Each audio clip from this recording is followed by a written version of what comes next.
अस्सलाम वालेकुम, this is me शमन अली बालादी। और आज जो वीडियो हम बना रहे हैं वो है यूनिवर्सिटी ऑप्शन की जो आज टेस्ट हुई थी 12 अक्टूबर को, उसके जीके के सोल्यूशंस के हवाले से कि वहाँ पर जो क्वेश्चन आए थे उनका सोल्यूशन हम इस वीडियो में करेंगे।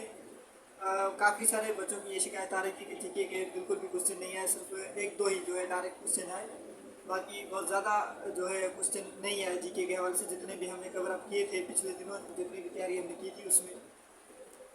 सो इसमें एक बात आपको समझनी होगी कि जीके और बाकी जो दूसरे पोर्शन है जैसे मैथमेटिक्स है या इंग्लिश है, उसमें थोड़ा सा डिफरेंस है।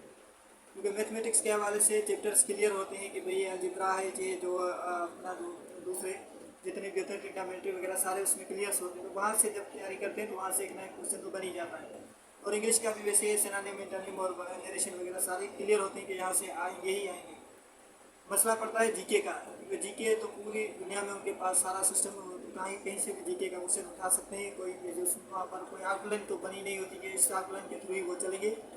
तो इस हवाले से क्वेश्चन चेंज हो जाते हैं, और जो हमने पढ़ा उसमें जो है काफ़ी सारे क्वेश्चन उसमें चेंज आ गए। लेकिन फिर भी कुछ क्वेश्चन ऐसे हैं जो कि रिलेवेंट हैं, लेकिन वो एज इट इज़ नहीं है जैसे हमने पढ़े थे। तो इसमें हम देखेंगे कि कौन से क्वेश्चन बिल्कुल ही डिफरेंट हैं और कौन से जो है हम जो पढ़े थे उनसे कुछ मैच कर रहे हैं, कौन से जो बिल्कुल ही जो एज इट इज़ आए। तो सबसे पहला क्वेश्चन हमारे पास 31, the current secretary general of United Nation Antonio Guterres belongs to country.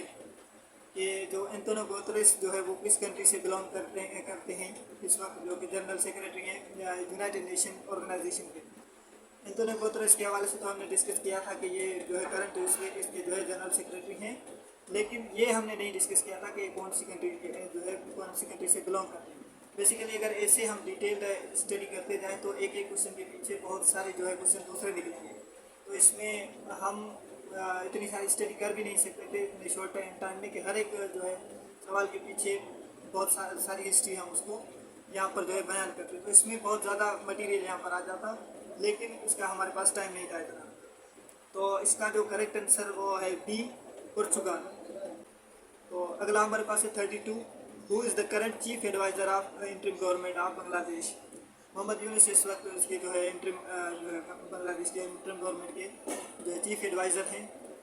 ये हमने कवर नहीं किया था प्रीवियस जितने भी वीडियोज़ हैं उसमें। करंट अफेयर्स जो मैंने आपको भेजे थे उनमें भी इनका कोई जो है डायरेक्ट ऐसा मैंने आपको नहीं भेजा था।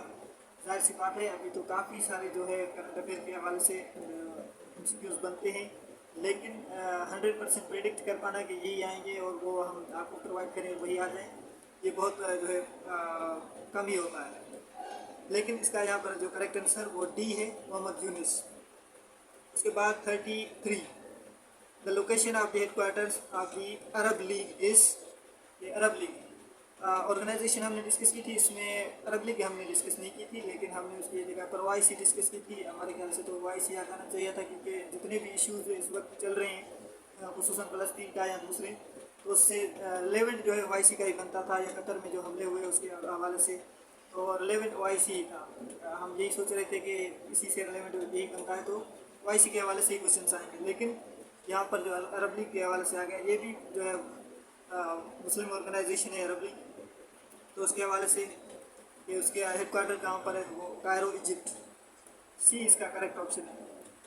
उसके बाद 34, the Kargil war happened in 1999। ये हमने पढ़ा था, ये बिल्कुल डायरेक्ट जैसा हमने पढ़ा वैसा ही आया है कि कारगिल वॉर 1999 में हुई थी, तो ये बिल्कुल सेम एज इट इज़ आया है। सी ऑप्शन इसका करेक्ट है।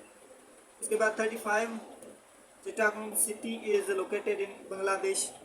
ये बांग्लादेश के हवाले से एक और MCQ बना है यहाँ पर। बांग्लादेश के हवाले से हमने उसकी फेमस जो है दूसरी चीज़ें हमने की थी जब हम पढ़ रहे थे कंट्रीज़ और उसके जो कैपिटल्स के हवाले से। तो मैंने वहाँ पर एक चीज़ ऐड की थी, वहाँ पर ये फेमस चीज़ उस किसी भी कंट्री के हवाले से कौन सी है, जैसे इंडिया का मैंने आपको ताजमहल बताया था, तो ऐसे ही बांग्लादेश के हवाले से हमने जो है उसकी फेमस चीज़ें डिस्कस की थी। लेकिन ये जो चिटागोंग ये सिटी हमने डिस्कस नहीं की थी उसमें, ये यहाँ पर थोड़ा सा उसमें डिफरेंस आ गया। लेकिन बांग्लादेश के हवाले से क्वेश्चन बना, लेकिन उसमें थोड़ा सा डिफरेंस, जाहिर सी बात है अब उनकी मर्जी वो कहीं से भी ले सकते हैं।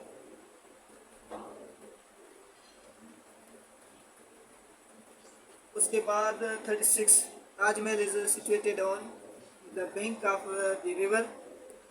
ये जो ताजमहल है ये हमने डिस्कस किया कि ये इंडिया की एक फेमस हिस्टोरिकल प्लेस है। और इसके हवाले से क्वेश्चन ये बना कि जो है कौन से रिवर पर ये लोकेटेड है।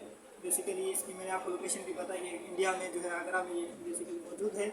लेकिन ये अब ये भी मैं शायद मुझे बता सकता था कि ये जो है कौन से जो है रिवर पर ये वाक़ई है। तो ये यमुना जो है रिवर है वहाँ पर ये जो है लोकेटेड है। इसका ए ऑप्शन ही करेक्ट है। तो इस वक्त जितने भी क्वेश्चन इसमें आए हैं इस बार टेस्ट में वो सारे ही जो है ना तो पास पेपर से ज़्यादा लिंक करते हैं और ना ही जितना हमने पढ़ा था उससे ज़्यादातर डायरेक्ट लिंक करते हैं। लेकिन इनडायरेक्टली वो सारे जो है वो ऑप्शंस यहाँ जो भी क्वेश्चंस हैं हम जहाँ पर पढ़े थे उन एरियाज से आए हैं, लेकिन थोड़ा सा उनमें चेंजेस है। उसके बाद 37 the Oval cricket ground is located in, ये ओवल का क्रिकेट ग्राउंड इंग्लैंड में लोकेटेड है। इसका बी ऑप्शन करेक्ट है। क्रिकेट ग्राउंड के हवाले से भी हमने डिस्कस किया था कि सबसे लार्जेस्ट जो क्रिकेट ग्राउंड है इस वक्त इंडिया में वो कौन सा है, वो मैंने आपको बताया था कि वो इंडिया में मौजूद है। लेकिन ये ओवल का क्रिकेट ग्राउंड अब इन्होंने जो है इसमें ऐड कर दिया, लार्जेस्ट भी नहीं पूछा, स्मॉलेस्ट भी नहीं पूछा, कुछ दूसरी जो है स्पेसिफिकेशन के हवाले से या क्रिकेट के हवाले से दूसरा कोई क्वेश्चन नहीं बनाया। क्रिकेट ग्राउंड पूछा लेकिन वो भी ओवल का। तो यहाँ पर थोड़ा सा चेंज आया, क्रिकेट ग्राउंड तो आया लेकिन चेंज। नेक्स्ट हमारे पास है 38 was the first country to recognise Pakistan as an independent state. ये वो कौन सी पहली कंट्री थी जिसने पाकिस्तान को सबसे पहले जो है इंडिपेंडेंट स्टेट रिकॉग्नाइज किया। तो इस हवाले से हमने जो है डिस्कस एजिटिस तो नहीं किया था कि जो किसने पाकिस्तान को सबसे पहले रिकॉग्नाइज किया, लेकिन ये सबसे पहले जो है ईरान ने पाकिस्तान को रिकॉग्नाइज किया था। इसका सी ऑप्शन करेक्ट है। उसके बाद 39 who is the current deputy speaker of the national assembly of Pakistan. तो नेक्स्ट हमारे पास है 40 the parliament of Pakistan is officially named. कि पाकिस्तान के पार्लियामेंट का जो ऑफिशियल नेम है, हर पार्लियामेंट का जो है अपना नेम होता है फिर जैसे, तो इसका ऑफिशियल नेम क्या है, तो मजलिस शुरा, सी ऑप्शन इसका करेक्ट है। तो मजलिस शुरा बोला जाता है पाकिस्तान की पार्लियामेंट को। उसके बाद हमारे पास 41 which of the following country is connected with Pakistan via Taftan border. ये ताफ्तान बॉर्डर के थ्रू पाकिस्तान से जो है कौन सी कंट्री कनेक्ट होती है, ये मैंने आपको बताया था जब मैं जो है कंट्रीज़ के हवाले से पाकिस्तान की बॉर्डर्स बना रहा था। तो वहाँ पर मैंने आपको बताया था कि कौन सी कंट्री कौन सा बॉर्डर पाकिस्तान से शेयर करती है। तो यहाँ पर ताफ्तान बॉर्डर जो है ईरान पाकिस्तान से शेयर करता है, और सी ऑप्शन इसका ईरान करेक्ट है। उसके बाद 42 which of the following is the name given to Pakistan missiles. ये पाकिस्तान की जो है मिसाइल्स को कौन सा नाम दिया गया है, इसमें दूसरे ऑप्शन थे लेकिन डी ऑप्शन गोरी इसका करेक्ट ऑप्शन है। ये गोरी जो है उसको मिसाइल्स का नाम है, काफ़ी सारे मिसाइल्स है लेकिन गोरी मिसाइल्स भी उनमें से एक है। उसके बाद है 43 the operation Bunyan Marsoos against India was launched in. ये ऑपरेशन बुनियान मरसूस ये मैंने आपको करंट अफेयर्स भेजे थे, उनमें से उनमें मौजूद है कि वो कब शुरू हुआ, कब से हुआ, कौन से महीने में। तो ये मई 2025 में ये जो है शुरू हुआ था, और ये बी ऑप्शन इसका करेक्ट है। नेक्स्ट हमारे पास 44 Akbar the great Mughal emperor was born in. के हवाले से भी हमने डिस्कस किया था कि जो है मुगल एम्पायर में कौन सा लास्ट जो हमारे पास एम्परर आया था और कौन सा फर्स्ट था, ये हमने डिस्कस किया था। और उसके अलावा ये हमने नहीं डिस्कस किया था कि बेसिकली अकबर बादशाह कहाँ पैदा हुए थे। तो यहाँ पर थोड़ी थोड़ी चेंजिंग से हमारे जो क्वेश्चन आए हैं, लेकिन उनमें से थोड़ी थोड़ी चेंजेस ज़रूर है। तो वहाँ इनकी पैदाइश थी उमरकोट में, इसलिए इसका करेक्ट ऑप्शन ए उमरकोट। उसके बाद 45 Elsa Kazi commonly known as mother Elsa wife of Allama Kazi was born in. ये एल्सा काजी जो है वो कहाँ पर पैदा हुई, वो जर्मनी में उनकी पैदाइश थी और वो अल्लामा काजी की वाइफ भी थी। उसके बाद 46 शम्सुल उलमा टाइटल वाज अवार्डेड टू। यहाँ पर डॉक्टर उमर बिन मोहम्मद दाऊद कोटा और दूसरा मिर्ज़ा कलिश बेग। तो ये दोनों ही करेक्ट हैं, इसके पहले ए और बी दोनों ही करेक्ट हैं। तो इसका लास्ट ऑप्शन जो डी है वो करेक्ट ऑप्शन इसका होगा। बोथ उमर बिन मोहम्मद दाऊद कोटा और दूसरा मिर्ज़ा कलिश बेग, दोनों इसके जो है शम्सुल उलमा का टाइटल दोनों का है। उसके बाद 47 which of the following barrage is on river Indus. Barrages भी हमने डिस्कस किए थे, इंडस वाटर भी हमने डिस्कस किया था, लेकिन यहाँ पर उन्होंने जो है थोड़ा सा क्वेश्चन को चेंज किया है कि इंडस वाटर पर यहाँ पर ऑप्शन दिए कि इनमें से कौन से जो है बेराज वो मौजूद हैं। तो ये जितने भी ऑप्शन इन्होंने दिए हैं तो वो सारे ही जो है करेक्ट हैं। तीनों के तीनों एला है, शक्कर बेराज, तोसा बेराज और जो है चश्मा बेराज, ये तीनों ही इंडस रिवर पर बेसिकली मौजूद है, क्योंकि इंडस रिवर सबसे बड़ा जो है रिवर है और वो पूरे पाकिस्तान से जो है वो पंजाब से लेकर सिंध तक वो आता है। तो उस हवाले से सारे बेराज उस पे जो बने हुए हैं। उसके बाद 48 Shah Rafiuddin was the scholar who translated the Holi Quran into. ये शाह रफीउद्दीन जो स्कॉलर थे उन्होंने जो होली कुरान को ट्रांसलेट किया था उर्दू में, ये हमने डिस्कस ही नहीं किया था और ये यहाँ पर आ गए। काफ़ी सारे दूसरे स्कॉलर्स, पोइट्स और सेंट्स हमने डिस्कस किए थे और पॉलिटिकल लीडर्स भी डिस्कस किए थे, लेकिन ये हमने डिस्कस नहीं किया था।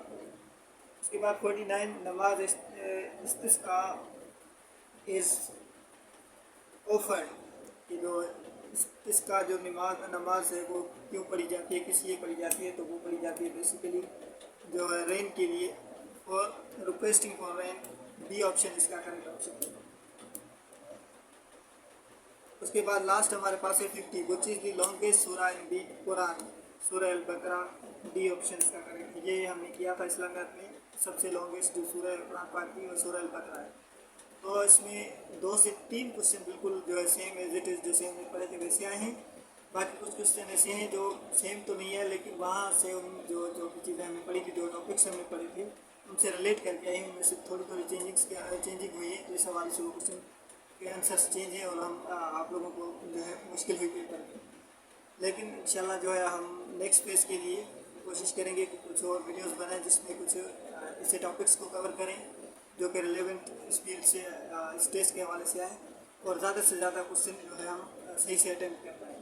थैंक यू, अल्लाह हाफ़िज़।